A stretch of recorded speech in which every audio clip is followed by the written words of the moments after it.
Assalamualaikum Bu. Waalaikumsalam warahmatullahi wabarakatuh. Silakan masuk, silakan duduk ya Bu ya. Iya Bu. Baiklah, sebelumnya perkenalkan ya Mbak ya. Nama saya Bidan Herlina Sri Komala Dewi. Saya bidan jaga hari ini. Sebelumnya nama Mbaknya siapa? Siska Nasafitri Bu. Mbak Siska Nasafitri ya. Baiklah. Nah, untuk saya akan melakukan konseling ya Mbak ya tentang pencegahan kehamilan remaja. Ya. Sebelum saya melakukan konseling, saya akan menjaga privasi Mbak dengan menutup pintu dan sampiran terlebih dahulu ya. Iya. Setelah ceklek jedor, setelah itu sebelumnya apakah Mbak sudah tahu apa itu kehamilan remaja? Remaja yang hamil belum cukup umur. Ya, belum cukup umur seperti 20 ke bawah itu. Oh ya. Ya benar. Belum dewasa. Oh iya benar. Itu pengertiannya ya. Nah, baiklah di sini saya akan memberitahu pengertiannya. Kehamilan remaja itu adalah kehamilan yang terjadi pada wanita atau perempuan di bawah usia 20 tahun. Jadi belum cukup umur. Benar kata Mbak tadi, belum dewasa ya. Nah, karena kehamilan remaja ini masih di bawah 20 tahun, jadi ada bahaya kehamilannya ya Mbak ya. Nah, bahaya-bahayanya ini yang pertama seperti kehamilan beresiko. Jadi kehamilannya ini kehamilan beresiko. Jadi seperti nantinya takutnya kekurangan energi kronis ibunya. Setelah itu ada anemia, jadi kekurangan hemoglobin. Setelah itu HEG, yaitu hiperemesis gravidarum ya. Nah, setelah itu juga kehamilan remaja ini dapat menyebabkan abortus yang tidak aman, yaitu keguguran yang tidak aman. Ya Mbak ya. Nah, setelah itu ada pada saat proses persalinan yang ditakutkan itu yang terjadi yang pertama itu pendarahan. Setelah pendarahan, partus macet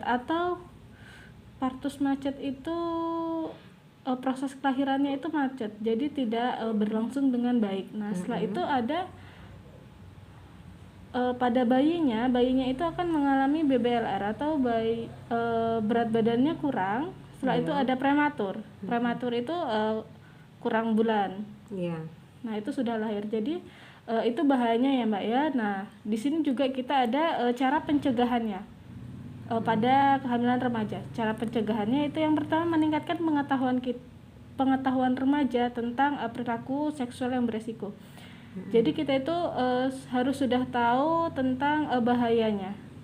Jadi kita kan sudah internet kan sudah canggih ya Mbak ya sekarang. Jadi kita bisa mencari di internet cara pencegahan dan supaya kita lebih tahu bahayanya ya Mbak ya. Nah, yang kedua itu kita harus meningkatkan keimanan dan ketakwaan kita sesuai dengan agama yang kita anut. Kalau kita sholat Islamnya kita sholat, kalau Kristen ya ke gereja dan lain sebagainya ya Mbak ya. Nah, setelah itu kita melakukan kegiatan yang positif seperti misalnya di desa kita ada kegiatan senam ya, kita ikut senam. Jika ada kegiatan voli olahraga ya kita ikut ya Mbak ya, supaya kita tidak terpikirkan hal-hal aneh dan kita melakukan tindakan yang positif. Nah, setelah itu jika kita pacaran, kita harus menghindari berduaan di tempat sepi ataupun gelap. Jadi kita itu harus menghindari hal-hal itu karena itu akan memicu terjadinya kehamilan. Nah, setelah itu menghindari paparan pornografi. Jadi kita harus jangan melihat hal-hal yang belum boleh kita lihat. Nah, setelah itu melakukan penundaan kehamilan jika remajanya sudah menikah. Iya. Sebelum 20 tahun. Jadi kita sebagai bidan menganjurkan untuk melakukan penundaan. Yang pertama yaitu dengan cara pasangan suami istri tadi membuat keputusan dengan cara menunda kehamilan. Ya, menunda kehamilan sampai dengan 20 tahun. Nah, seperti itu ya. Nah, yang kedua itu menggunakan KB sederhana aja sampai dengan usia pasangan kita wanita itu tadi 20 tahun. Nah, jika sudah sampai 20 tahun boleh mempunyai keturunan. Nah, setelah itu ada cara menghadapi kehamilan remaja. Yang pertama itu kita sebagai anak kita harus memberitahu kepada orang tua kita apa yang terjadi pada kita. Yang kedua itu kita harus memeriksakan kehamilan kita sedini mungkin. Jika kita tahu kita hamil, kita langsung memeriksakan. Takutnya kehamilannya tidak baik ya. Nah, setelah itu membangun sebuah dukungan.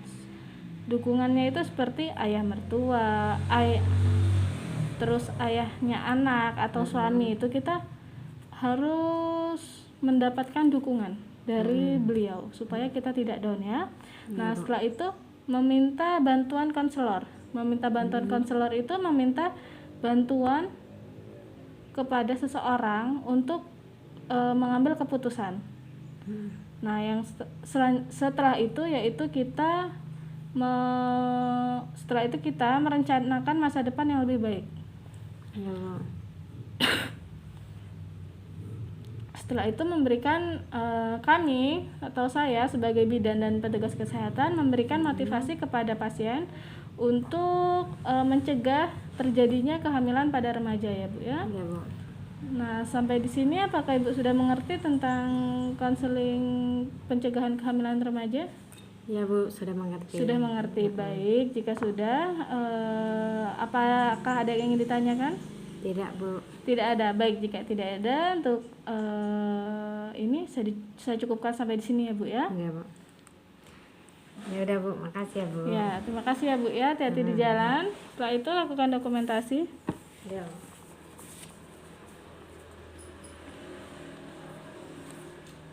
Tanda tangan Bidan Herlina.